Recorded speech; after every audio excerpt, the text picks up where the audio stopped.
Hey everyone, and welcome back to another Two Tamers Talk.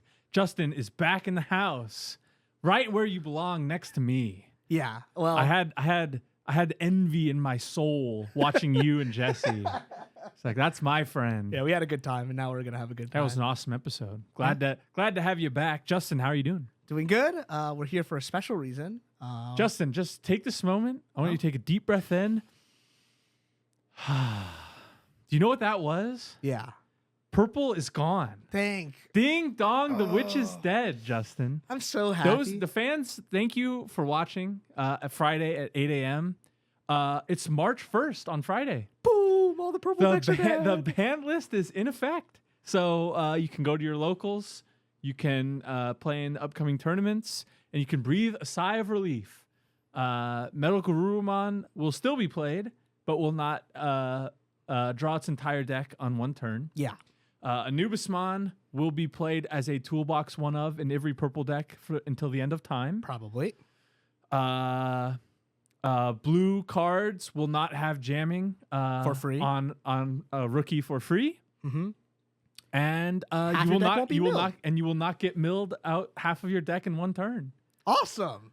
Good meta. Digimon is saved. Well, Digimon is also saved because this is like one of the rare times. I kind of talked about it in the last podcast, but new meta.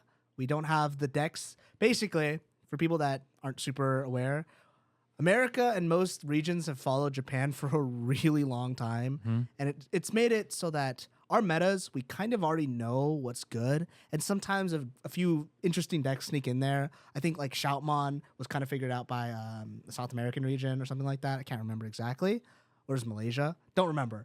But other than that, most of the time, we are tit for tat, beat for beat, same as Japan. The decks that are good. And then there's maybe one or two rogue decks. Yeah. This is one of the rare cases where we start a format where the best decks aren't legal anymore. Obviously, we had it for a little bit for this Ultimate Cup, but This was the only one. yeah, this is the only one. Going into the March regionals, I have new no ban list is in effect. Yeah. It's sort of. I thought of BT14 as BT13 plus. Sure. Because nothing in BT14 really solidified itself as a top deck. And now that the ban list is in effect, you can basically think of BT15 as BT13 plus plus. Yeah. Because a lot of the stuff within that format of BT13 is bolstered, or its counter is neutered. Yeah. And so for like we've been talking a lot about Lugamon. Right. Lugamon got exactly what it needed. Another rookie called Lugamon. Perfect. You know what I mean? Things like Belphemon could come back. Things like Royal Knights could come back. Shine Gray could come back. Yeah. Black War Greymon from BT8 could come back. There's a lot of decks that very easily could just be like, and it's good again. Yeah. Well, turns out when you kind of, lower the power ceiling, because the top 3 decks in Japan, well, they were Anubis, we just banned it. Apocalymon, they just banned it. Sun and Moon Loop, they just banned it. Yeah. Those top 3 decks are now gone. Yeah. And you can kind of see some of the old BT15 cards shine because they played a BT15 deck that could have been made in BT15, being the Numemon deck. It won, Nats in Asia because those decks are finally gone. And this is kind of now where we're in this awkward position where we don't have any past data to kind of, it's like, okay, if these are good, we're going to play this. BT15 format for Japan for the entire time, mind you, Apocalymon and Anubismon were at full strength. Yeah. So we don't really know if, we don't really know how strong Blue Hybrids is going to be. We don't know how strong Vaccine Angels are going to be. We obviously are starting to see how strong Numemon is, and we'll get to that in a second. But the BT15 format is yours for the taking, dear viewer. Yeah. I'm registered in all the March regionals. I think there's 2. And I'm just gonna play Bloomlord. Because it's probably fine. Or even like Machine Dramon. It's Bloomlord Machine. It's probably fine. Red Hybrid, Shine. I'm not playing Red Hybrids. Yeah. I'll tell you that much. But you get the point. Yeah. It's a wild frontier. We get to kind of finally develop a meta on our own, and it will start this time period will look really similar to when we get caught up to Japan, because we will be playing on the same 2025. Yeah, in a year, right? Yeah. But we'll be playing on the same playing field, and we won't exactly, because it's interesting where I don't necessarily mind it that we had the information prior to the formats. Like, okay, these are good, this is good, whatever. It more made it so that the NA meta was get as optimized as possible. So people were playing engines that have been tested prior a million times, and they can kind of see like the development. So at the start, okay, Anubis is good. How do we counter that? Oh, play more floodgates. How do we counter floodgates? Oh, play Maycrack vicious mode to delete the floodgates. Yeah. Oh, how do we counter that? Oh, play Biting Crush and Leviamon. Or how do we counter Leviamon and Biting Crush? Oh, play Black Garurumon Uber. And that meta only happened because we had the Japanese meta to play off of, right? But now we get to kind of experiment. Okay, how do we find the best deck? And this is really it'll be fun. Yeah, it'll be really fun, but it's really different. So I'm really looking forward to the new meta. I'm really looking forward to these new tournaments. But first, we had to get through the slug that was this. We had to get through the slug. Now, bear in mind, we are. I like to think that Digital Gate Studios as a whole is a very positive YouTube channel. Yeah. And I kind of pride myself on that because I like to congratulate Bandai. I think their game is great. I think they make the right choices most of the time. I think I'm of the opinion that every card on the ban list is deserving of that spot. Oh yeah, or even could go to 0. Yeah. Like I was pretty skeptical when Blue Hybrids, Tommy and Savior Huck were unrestricted. So I was like, those cards are really good. But again, I gave credit to Bandai afterwards because it was the right call. Those decks did not take over like I thought they would. And then why didn't they unrestrict Jet Sylphie? It's because yellow doesn't need another Jet Sylphie or Jet Sylphie back at 4. So I give credit to Bandai, and I'm very positive. I'm very happy to play the game. Yeah. Still playing it after some years. And now we rewind. We go back to Sunday. And holy moly, this was the most miserable I've ever been playing the game. Yeah. This Ultimate Cup was terrible to play in. Yeah. It's sort of like people are like, oh, this deck is too strong, and this deck is meta, and this. This was that Doom idea realized. Yeah. I played Apocalymon. Justin played Anubismon. And every single round, if it wasn't Apocalymon, if it wasn't Anubismon, and if it wasn't Red Hybrids, you were in the vast, vast minority. Yeah. Because that was the tournament. So thank goodness it's in the rear view. Justin, do you want to tell me how your tournament went? Well, I mean, I'm both mixed. Back on Anubismon, really, really wanted to get off the stack. But then my choices for this tournament is Apocalymon. And I don't know if you've ever played the Apocalymon mirror. I say this with a lot of heart in my soul when I say the Anubismon mirror was awesome and Nats was awesome. I agree. Anubis mirror is fun. Super skill expressive. Better player won than Anubis mirror most times. Perfect, right? And that, as a card game player, is kind of where you want to be. That's like the best for skill expression. It feels really rewarding for the people that practice, and it kind of reflects in your results. I digress. Apocalymon mirror, wholly opposite. Boo! Rolling the dice. Did I hit my Apocalymon? Did I mill my opponent's Apocalymon? And it's not even like a math thing because, like, one of the things that makes Ruby a really interesting deck, and when I say Ruby, I mean the Black War Grey OTK strategy, is it requires a lot of math. You have to think about very well optimized. Very well optimized. You have to think about your percentage search chance here, what you need for your pieces, and you always think about this large percentage number because the deck says search 4, search 2, search whatever. Okay, going back to Apocalymon. I milled 10 cards. Did I mill your Apocalymon? Wow, that is horrible. That is so miserable to play. So you decided not to play Apocalymon. So we played Anubis. And Anubis go figure, had a decent matchup into Apocalymon, dependent if I had the cards that countered it. I played 3 Psychmons and 2 Black Tailmon or Black Automon Uber. And the purpose of that was spin the Craniumon, spin the Dark Masters at the bottom of their deck, and we'll be fine. And then Psychmon, and then Psychmon, and then eventually I just Anubis made enough times and it's perfect. Well, it's like, okay, it did fine in testing, but turned out we're just rolling the dice again. And sometimes they Apocalymon and then they mill triple Anubis. And it's like, all right.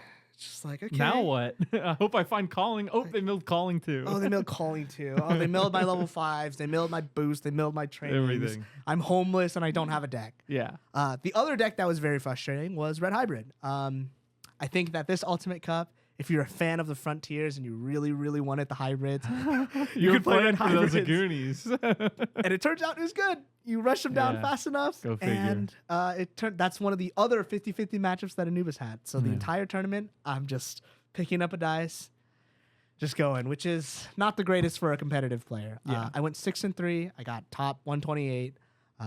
You know what? Not even that bad. Amazing. Amazing. But that pales in comparison to Dude, the person that was on Apocalymon. So I talked about it a little bit the last time I was on, where I took Apocalymon to locals. And I just have to say once again to the good folks of Wayward City Games, I apologize.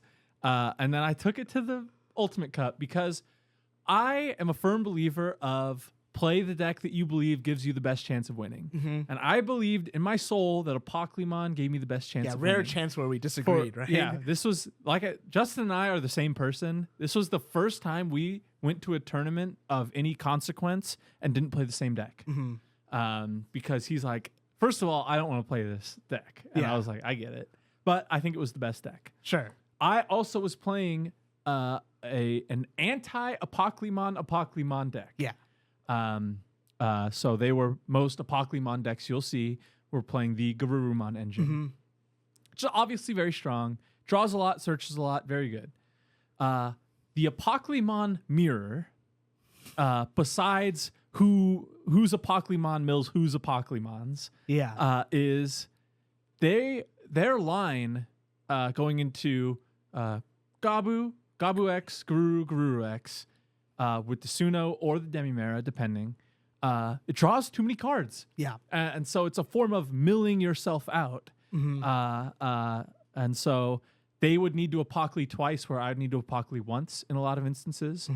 So I was actually 2-1 in the Apocaly mirror. The Apocaly mirror I lost. Game 1, he milled 2. Game 3, he milled, game 3, he milled 3 Apocalymons. And that's just tough because... and the guy said, dude, that is crazy. And I said, I know, that's the game. And then I disconnected from the call and yelled a swear word. And because it's just like, it's one of those things where it's like, the only thing that's frustrating in this game is not necessarily I made the right choice and lost, but my opponent made the wrong choice and won. Yeah. That is freaking brutal. That hurts. My matchups were 3 Apocalymon, 4 red hybrids, 1 Anubis, 1 D Police, and I went X3 and got an Aguni in the mail. Go figure. I played an Anubis mirror. I played 3 red hybrids. I played a rookie rush, floodgate rush deck that aimed to play as many, can't reduce play costs for the Apocalymon mirror. Deck profile coming soon. Probably. And the rest of it, I don't even remember. I was delirious. I was in a fog. I was falling asleep. Apocalymon, the last thing I have to say about Apocalymon in specific is having a deck that can win without attacking is atrocious. Yeah. So those of you on the channel have seen, or maybe seen somewhere else, the mill loop strategy with Lilithmon and the Graumon engine and Jack Raid and stuff like that. That deck has to swing. You have to attack with Ruin mode to set up your line. There's still I think that deck's pretty uninteractive. It's not nearly as fast as Apocalymon. It's not nearly as fast, but it does have the weird variance of attacking security. Maybe you hit a security effect that matters, a kill option, a boost, a tamer, training, whatever. You could set up something for your opponent that loses you the game. I distinctly remember talking to Justin. I was 4-1 going into round 5. Yeah, and I told Justin I had swung at my opponent's security twice, and I was 3-1. That is atrocious. Horrible. Because it's like the red hybrid matchup was quite strong for Apocalymon. I was 3-1 into red hybrids on the day. Because it would either mill their Takuyas or their Takuyas would be in security. And they never leave. Normally, if your Takuya's in security, you win the game on the spot. Yeah, it's like awesome. Yes. Because you just played a 4-cost Tamer for free. I'm going to gain 2 memory off it, all this stuff. Instead, they're swinging with a Goonie. Maybe it hits a rookie or whatever, it lives. I'm swinging my rookies into their Aguni, dying on purpose, activating my mill, and I don't need to activate their security or their on deletions. Yeah, one of the things that was really strong about the Black War Gray OTK deck was it still had to swing security, yes, and there was still some weird variants there, but like it gets a big number, has a lot of protection for most things, but it's still interacted with your opponent in some way, and that's kind of like the okay-ish part about OTK strategies is that they lose. They have to swing 5 times and then 1 for game. Yeah, and that's like security control beats that, right? Like that's an archetype that's very popular in the deck that can beat those strategies. We haven't had a real when people say Solitaire, they're pretty over exaggerating in the sense that they're playing a single player game. But Apocalymon is quite literally a single player game where your opponent is like leaving some small stuff that you're like, okay, anyways. Apocalymon, mill 20. Craniumon, you can't interact with it. Magnadramon, your entire board has security -1. Piedmon, kill your big boss monster. Puppetmon, bottom deck your important monster that just swung. Yeah. It is miserable, first of all, and it is quite literally Solitaire. That isn't very healthy for a game. Bandai, thank you for banning it, but could have done it a week earlier before this Ultimate Cup is all I'm saying. So, that being said, let's talk about the results of the Ultimate Cup. We're going to do it kind of quick because we don't have anything positive to say. So here we go. We'll jump into the top 16 breakdown. 50% Apocalymon, as close to tier 0 as this game gets. Triple Numemon, which ended up being the finals was a Numemon mirror, which is very cool. I have something to say about that when we get there. Yeah, a couple Melga X, a couple red hybrids, and the one Lugarmon. Noticeably absent is Anubis. And like I said, we chalk it up to a strong showing from the red hybrids players. Again, they were after that Aguni, Aguni, Emperor, Burning Gray, etc. Yep. As well as I think a lot of people were just burnt out on the deck from Nats. Yeah, I think a lot of the more competitive players. I think I could have easily made a case for Basil to play the deck too at some point, but we just played it a ton. And anyways. So we'll jump right into our tournament champion on the Numemon. Worth noting that they are sticking with the Louis Ukomon, which I think is correct. Opting for a higher ratio on the Chikurimon. This is for your Anubis and Apocalymon matchup. The Digivolve Chikurimon is a meta answer to MetalGarurumon, because if they swing maybe with the ace or screw up their line in any way with that Chikurimon, that's very nice. And then just a whole buttload of Numemons. Yeah, the other interesting thing in the Numemon slot is they opted for the 4 Numemon, 4 Satsuki, for the jamming, the rush, and just cheating out. This is just a general empty play, and when I say that, it's just a play that you can do that doesn't really need any setup. You just play a Satsuki or play the Numemon and tot the Satsuki. This deck is really aggressive. It's actually a pretty good meta answer into this meta, and I'm glad that Apocalymon didn't just like completely sweep. Yes.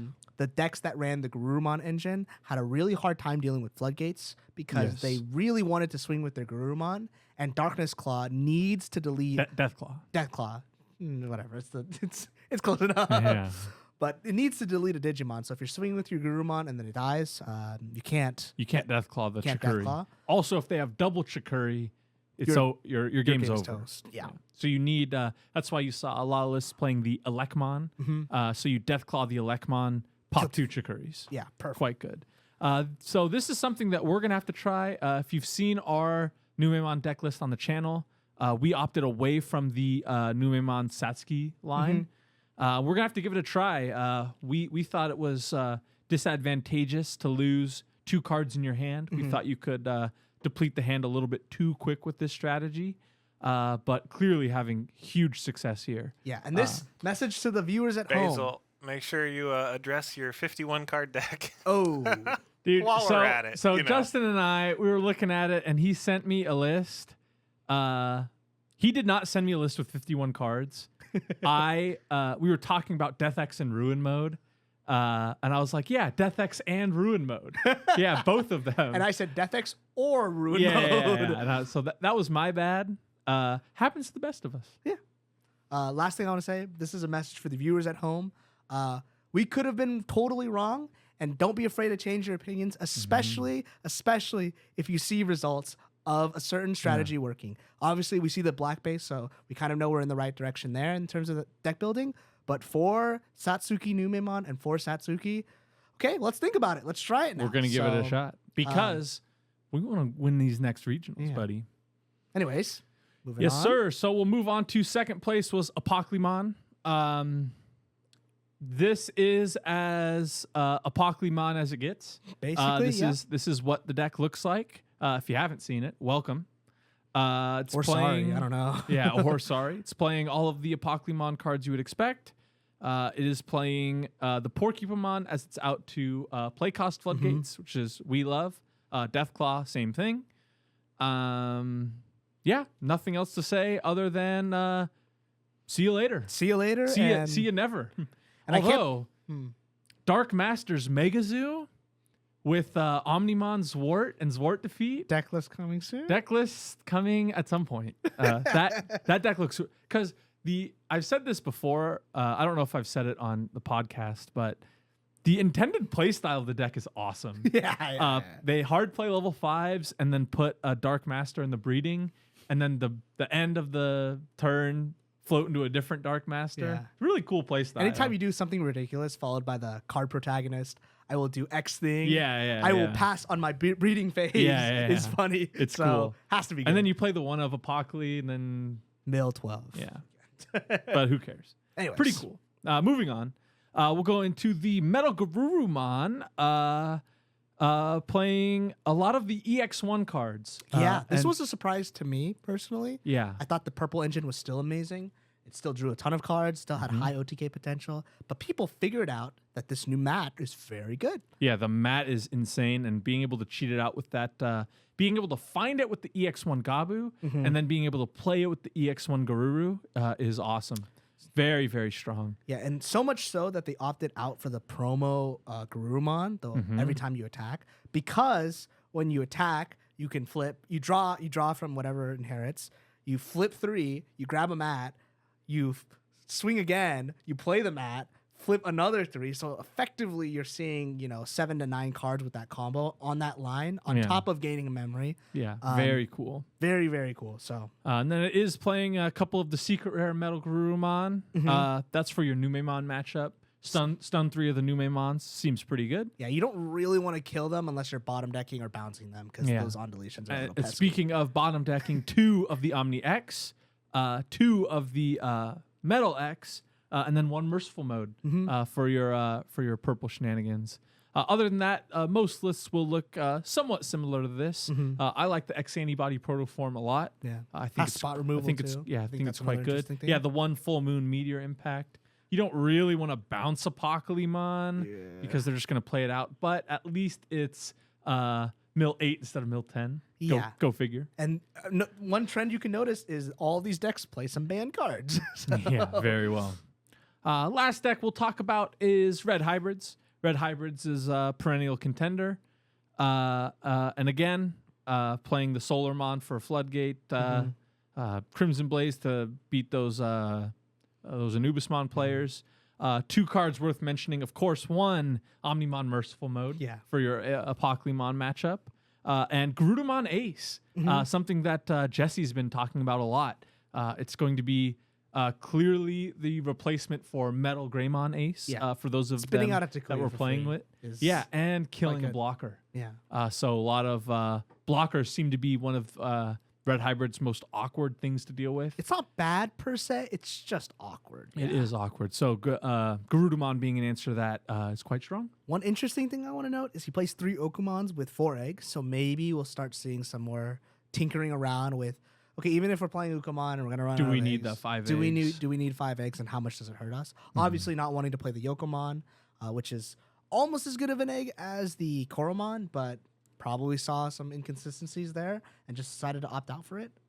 1 Gravity Crush, double Crimson Blaze for Anubis, and other than that, it's pretty standard. Yeah. Well, red boost is pretty interesting. Oh, You don't see a lot of red boost in these decks, but just banking on more little extra memory. Yeah, a little extra memory.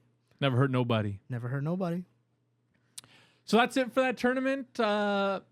Normally, this is where we say great job to all the competitors, but I think most people were as miserable as we were. Yeah. Well, I think people really didn't like this format. And the thing is like those decks are so interesting to me. And I know I don't want to say this as a discredit to any of the players. No, I'm of sure course you not. played amazingly and you played your variants as best as possible, Yep. and that's why you're top 16. But it's really, really, really horrible and awful when the top 3 decks in my head, and I could be totally wrong and I don't know the entire breakdown, but they all coin flip into each other, which is ridiculous. It's not as skill expressive as any other tournament that we've had. And this is as doom posting as you can get about any Digimon meta ever. And I'm glad it's behind us and we can move on. And that's my rant. March 2nd, it's our time. Yeah. We're going to come back. Or maybe we'll go 6-3 again. Or maybe we'll go X3 for the rest of our lives. Who knows? Who knows? But we're coming after that Serial Omni. Oh, You get Serial Omni number 2. You find a whale. Hey, would you do 25,000? make me feel like One Piece. Yeah, for sure. But I do, now that we have you here, Justin, I do want to ask you, March 2nd and onward, what is in your future for decks? Yeah, this was the most, I can say it because Nats is done, but the most I've practiced, the most competitive I've ever been for this game. Mm-hmm. And now I get to like look away from the Japanese tier list because it's not reflective of ours, and I can start being like, okay, how do I be a good deck builder? Mm-hmm. And we were kind of talking about it at the start of the podcast. It's a very different mindset to have in terms of innovation versus honing. A lot, and I mean a lot of all the prior events was honing. Pick a deck that people have already figured out and make it as good as possible. Shoutouts to Anubismon V9. V12, V15, I don't even remember. A lot of versions. My Digimon card.dev is littered with 9 copies of Anubismon. I'm not joking. Anyways, I don't have to think about that anymore. But one of the decks that I have had a lot of fun with recently is the Lugamon deck. Mm-hmm. I think I'm just tending to gravitate towards OTK strategies. The Lugamon list that topped 8 in Nats. Shoutouts again. That is phenomenal in a sea of Anubismon. Yeah. Is super fun. It interacts with the game a lot differently than I have, and it's really reminiscent of Bloomlord. I was talking to you about it, where the end board is you have the easy OTK line, swing, alliance, 2 checks, Gatomon, and then Chimera for game. But the games where it doesn't happen are sick. There's some a common Justin sort of refrain is, ooh, this is a demon line. And then he does something. He has said this is a demon line playing Lugamon more than any other deck. Yeah. He finds some lines, this guy. So that has been a lot of fun, and I think it's quite good. Other than that, it's like now I get to explore with some, or now you have to make a very hard read into what people are going to think is good. Not only that, you have to make your deck tailored into what's good, or just play what's good. Right now, the front runner is Numemon. It's a very strong deck. It just won this Ultimate Cup. And although, wild format, it's still quite good in now because I was saying it earlier, the 2 decks that I pointed out have banned cards, the Bukumon and the Apocalymon, and Anubis could have easily snuck into the top 16, but Numemon didn't get hit at all. So that's a deck that for sure is very relevant. And I can't say definitively what else I'm going to play because I've never had this much freedom before. Yeah, right. So We'll other see. than that, I'll have to listen to you because you build a lot more decks than me. I'll take you into my dojo. Yeah, teach me everything you know. I'll teach you everything, but not everything I know. Holding out. That's right. But other than that, I'm just excited. I'm working on Levy X Toolbox. I'm working on some purple decks that I've never thought I would play. Maybe Melga, maybe who knows? Justin used to be a nice and honorable Imperial Drummond player. Yeah, that's all. And I now you're a disgusting purple player. play. The cards are just too good, man. Ugh. I mean, I talked about Biting Crush as my card of the week last time. Yeah. That deck is sick still. So, I don't know. Great. Another purple Awesome. player. Yeah. just what we needed. Another guy playing You want me to purple. make another green profile for the channel? I think that's exactly what Jesse wants. Shout outs to Green. But I don't know. Yeah. Very nice. Which is very weird, is me saying I'm not sure. Yeah, because normally you're like, yep, that's the best one. I'm going to play that. Yeah. So Yeah, I'm here we excited for some of the more, now that the sort of more, like obviously I'll be still competitive in these upcoming tournaments, Mhm. but I'm excited to move into some of the more middle of the pack decks. Mhm. Those of you know, one of our now highest viewed deck profiles on the channel is Agubond. Yeah. And so I'm pretty excited to start tinkering with Gabubond. Might join you there. As well as some of the Tentomon insect line I've been looking at a lot. I don't know if it's sort of the BT16 waiting room with some of that stuff, but certainly looking at those cards at the moment. Yeah, that's how Bandai leads you on. Give you half now, you get half 30% later, and then 20% near the very end. Yeah. But, Justin, I think that's about all we have for today. I'm going to lead us off with our cards of the week. Okay, awesome. Because my card of the week is an emphatic Supreme Connection, Justin. It's no secret that Megazoo is one of my favorite decks. Supreme Connection, I was talking with Jesse because Black Boost, Black Training is obviously tried and true. Yeah. And we were like, Supreme Connection, you know, you play EX1 Megazoo for cost, you gain 5 from your cyborgs, and then, okay, Supreme Connection reduces it by a further 3. Mm-hmm. And I was like, yeah, that's pretty nice. And then the more you read the card, the more you unlock sort of the potential of it. Yeah. So you play your level 5s with on plays reduced by 3, and then threaten a Chaosdramon instantly. You can play even the level 4s with on plays. You can play those instantly. I think you have to require to be a level 5 or higher, right? Somebody fact check. Never Basil. mind.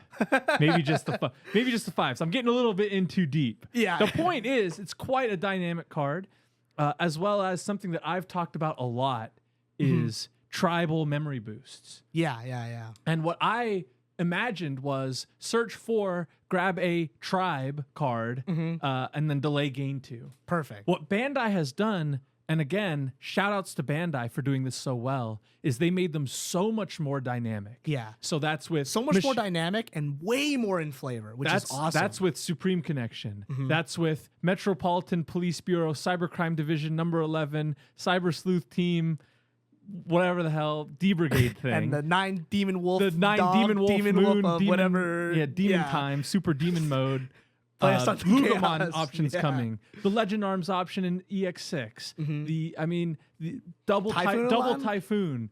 There's so many cool delay options coming that are infinitely more creative than I could come up with. Right. And so Supreme Connection is my flavor of the week for that. And I can't wait for the next ones. Yeah, it turns out when you print cards, I think there's a certain like tension building into a reward with those cards is where you stockpile a ton of resources and it lets you do a big turn. Those are very awesome. They encourage really good deck building, and they just like some decks just don't have combos because they don't have the resources to do it. But when you bank it up and you can do a ton of stuff in one turn, I think that's really exciting. Yeah. As long as it's not toxic. That's all Yeah. I got to say about that. Justin, what do you got? Well, I've been thinking about this card. It's still not in a deck yet, but this is not meta at all. This is horrible. These cards probably won't see play until decks can use them more. Yeah, Basil's very shocked. I don't know what this is. But there's 2 cards because they basically do the same thing unless you're Devimon. It's Darkness Wave and Dark Wings Delusion, I think. I can't remember the other one. Oh, the Devimon option. Yeah. Basically, they're one Mill cost purple option, mill 3 cards from the top of your deck. And I was thinking, and I'm still thinking, I have no idea when it's going to work, but I wanted to put it in Devas. I wanted to put it in like a Gallantmon, mill yourself out strategy, something that abuses Jack Raid. I have no idea, and I still probably won't for a while, but deck list coming soon, maybe. Deck list coming before 2025. Yeah. But it turns out having 8 cards that say mill your deck is cool because it enables a lot of really, really interesting strategies that you can build around them. Gallantmon, one of them, its play cost gets reduced by the amount of stuff you have in your trash. The Devas, 4 great coordination, something, the 12 cost option. Oh. You know it. I swear you do. Holy Beast, great cardinal positioning. There you go. Requires unique Devas in the deck. So, okay. In the trash, yeah. Play 8 Darkness Wave. 8 Darkness Wave, 1 Impmon, 1 of every single Devas, 4 Fanglong, 4 of that. It's probably good. It's probably good. Somebody test that out for me. But this is a card that I really like it because of the structure of this game. We're not on a set rotation. We have a universal ban list, and that's it. You can play with every single card for as long as you want until they're banned or until we get a rotation, which means eventually I feel like these cards have something. I don't know if it's good. I don't know if it'll ever be good, but it's always on my mind, and I'm trying to make it work. It's on the brain. So hope to mill 20 cards and play Jack Raid and then win the game somehow. Because how awesome would that be? But Yeah, that's true. my card of the week. Cards of the week, I guess. Jesse, you got one for us. Yeah, I do have an honorable mention first. It's not my card of the week, but you gotta pour one out for old Merciful Mode. Yeah, right. People It was keeping strong that. for 2 weeks, baby. Yeah, it's just a testament to just like you're talking about. There's no rotation, so some of those cards like Merciful Mode, they're just actually I have one right here because I was thinking about putting it in my green deck because it's just good in certain formats and just a testament to Bandai. Hasn't been good since the BT12BL's format. Exactly. So And it won't be good for a while. It's always worth saving those cards that do unique things. Yeah. But this week, I'm definitely going to shout out to a Floodgate. Has Apocalymon been a card of the week yet? No, sir. All No, right. sir. I play 4 in my gotcha deck. Profile coming soon, or it might be up. But man, that is just a menacing card. This format, everything plays by effects, past and present. It seems like right now, even decks like Leviathan force you to play things by effects. So, yeah, it's a really strong card. So, if you're playing red, Gatsumon as well. So, anything that stops play by effects, go for it. I was gonna say shout outs to decks that can cheat out their floodgates. So yeah, Bloomlord, baby. I've been trying to get these dorks on floodgates for I played 4 formats. I played man. 4 of them, man. Whatever. Nobody plays more floodgates than me. And that's gonna do it for us, Justin. So thank you all so much for watching. If you made it to the end, please like, comment, and subscribe. We always try and jump in the comments and try and interact as much as we can. Yeah. Sorry for being a little doomer this time around. Yeah, and you know what? It's sort of like we're over the hill. We can look back. It's like that.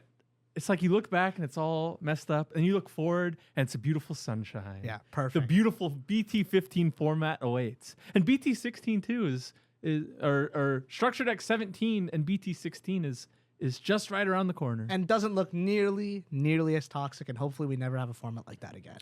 Magnumon X. Ooh. We'll save that for the next one. Yeah, we'll see. But once again, thank you all so much for watching, and we'll catch you in the next one. We got it.